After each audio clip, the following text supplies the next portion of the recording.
ಅಷ್ಟು ನೆಗೆಟಿವ್ ನನ್ನ ಬಗ್ಗೆ ಸ್ಪ್ರೆಡ್ ಮಾಡಿದ್ರು. ನಾನು ಎಷ್ಟು ಫ್ರೆಂಡ್ಲಿ, ಎಷ್ಟು ಹೋಮ್ಲಿ, ಎಷ್ಟು ಫ್ಯಾಮಿಲಿ ಬಾಯ್ ಅನ್ನೋದು ಎಲ್ರಿಗೂ ಗೊತ್ತಾಗಬೇಕಿತ್ತು. ಬಿಕಾಸ್ ಇವಾಗ ನಾನು ಕಾಲೇಜಿಗೆ ಹೋಗೋದು ನಾನು ಕ್ಯಾಪ್ಟನ್ ಆದೆ.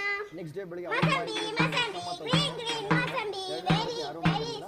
ಇನ್ನೊಂದು ಫಿಫ್ತ್ ವಯಸ್ಸಿಗೆ ಒಬ್ಬ ಚಿಕ್ಕ ಹುಡುಗ ಇದ್ದ. ಇದೆಲ್ಲ ಮಾಡಿದಾಗ ಆಚೆ ಹೋಗ್ಬಾರ್ದು ಅನ್ನೋದು ಒಂದು ಪಾಯಿಂಟ್ ಬರುತ್ತೆ. ನಾಲ್ಕನೇ ವಾರ ಬರುವಂಥ ಪೇರೆಂಟ್ಸ್ ನಾನಲ್ಲ. ಯಾಕೆ ಅಂತ ಹೇಳಿದ್ರೆ ಸೈಲೆಂಟ್ ಆಗಿದ್ದು ನಾನಲ್ಲ. ಇನ್ನೊಂದು ಸಲ ಮಾತಾಡ್ತೀನಿ ನಾನು ಎದುರುಗಡೆ. ಬರೋಕ್ಕೆ ಏನು ರೀಸನ್ ಇರ್ಬೋದು ಅಂತ ಅನ್ಸುತ್ತೆ? ಬಿಕಾಸ್ ಸ್ಟ್ರಾಂಗ್ ಕಂಟೆಸ್ಟೆಂಟ್ ಅಷ್ಟು ಜನರಲ್ಲಿ, ಬಟ್ ಅಷ್ಟು ಬೇಗ ಬರೋಕ್ಕೆ ಕಾರಣ ಏನಿರ್ಬೋದು? ನಿಮ್ಗೆ ನೀವೇ ಅಷ್ಟು ಸೋಷಿಯಲ್ ಮೀಡಿಯಾ ಆಗಿರ್ಬೋದು, ಇಂಟರ್ವ್ಯೂಸ್ ಆಗಿರ್ಬೋದು ನೋಡಿ, ಅಕ್ಷಕ್ ತುಂಬ ಕಿರ್ಚಾಡ್ತಾನೆ, ಅಕ್ಷಕ್ ತುಂಬ ಮಾತಾಡ್ತಾನೆ ಅನ್ನೋ ಒಂದು ಅಷ್ಟು ನೆಗೆಟಿವ್ ನನ್ನ ಬಗ್ಗೆ ಸ್ಪ್ರೆಡ್ ಮಾಡಿದರು. ನಾನು ಎಷ್ಟು ಫ್ರೆಂಡ್ಲಿ, ಎಷ್ಟು ಹೋಮ್ಲಿ, ಎಷ್ಟು ಫ್ಯಾಮಿಲಿ ಬಾಯ್ ಅನ್ನೋದು ಎಲ್ರಿಗೂ ಗೊತ್ತಾಗಬೇಕಿತ್ತು. ಬಿಗ್